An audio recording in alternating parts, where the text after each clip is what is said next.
Vielen Dank erstmal, dass ich hier auf dem WWDoga 2025 sprechen darf. Ich stehe hier heute für Terre de Femme, wo ich mich als Koordinatorin der AG Weibliche Genitalverstümmelung und Gewalt im Namen der Ehre engagiere. Terre de Femme setzt sich dafür ein, dass Mädchen und Frauen gleichberechtigt, selbstbestimmt und frei leben können. Das Recht auf die genitale Selbstbestimmung ist ein unverzichtbarer Schritt auf dem Weg dorthin. Terre de Femme kämpft dafür, weibliche Genitalverstümmelung weltweit und in jeder Form abzuschaffen. Damit Genitalverstümmelung aber tatsächlich von unserem Planeten verschwindet, muss sie in Gänze geächtet werden.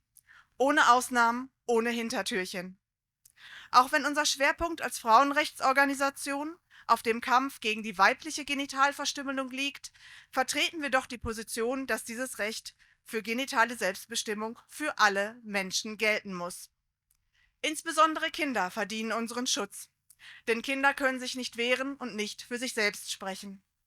Die Gefahr, dass ihr Recht auf Selbstbestimmung unterlaufen wird, ist deshalb besonders groß. Und was passiert in so einem Fall? Es passiert genau das Gegenteil von Selbstbestimmung, nämlich Fremdbestimmung. Denn wer trifft die Entscheidung, ob ein Kind an den Genitalien verstümmelt wird? Die Eltern. Manchmal zusammen mit anderen Erwachsenen wie Ärztinnen, Ärzten oder Verwandten. Wer wird jedoch nicht gefragt? Das Kind selbst. Obwohl es das Kind ist, das die Folgen der Genitalverstümmelung tragen muss. Und diese können erheblich sein. Die permanente Veränderung des eigenen Körpers nach den Vorstellungen Dritter, Veränderung des sexuellen Empfindens, körperliche und seelische Schmerzen, gesundheitliche Risiken.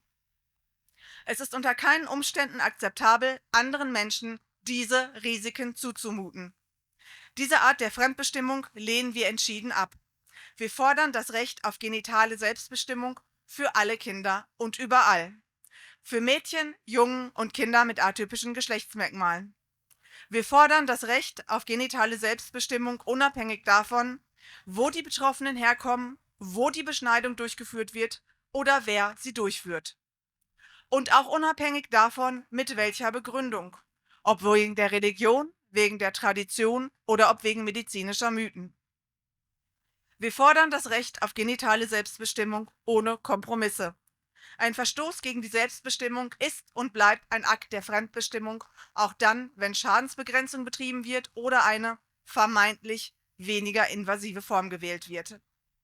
Kinder müssen intakt und unter Wahrung ihrer Menschenrechte aufwachsen können, ohne Wenn und Aber.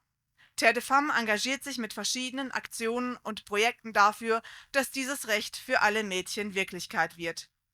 Zuletzt zum Beispiel mit dem europaweiten Projekt Join Our Chain, das bis Anfang des Jahres lief, und jetzt mit dem Folgeprojekt SAFE. Beide Projekte zielen auf die Prävention von weiblicher Genitalverstümmelung sowie von Zwangs- und Frühverheiratung ab. Warum gerade in dieser Kombination? Weil beides viel gemeinsam hat.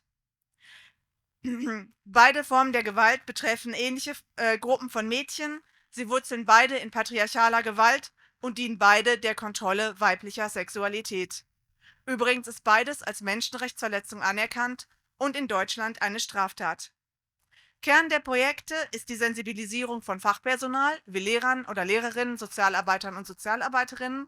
Ein besonderer Schwerpunkt liegt aber auf der Ausbildung von Community-Trainern und Trainerinnen, denn sie können in ihren eigenen Communities aufklären. Dieser Ansatz hat sich in der Vergangenheit bewährt, denn er bewegt nachhaltige Veränderungen, nicht nur im Bewusstsein, sondern, und das ist das Wichtigste, auch im Verhalten. Mehr über diese Projekte und weitere Aktivitäten von Terre de Femme im Kampf gegen weibliche Genitalverstümmelung und Zwangs- und Frühverheiratung findet ihr auf www.frauenrechte.de.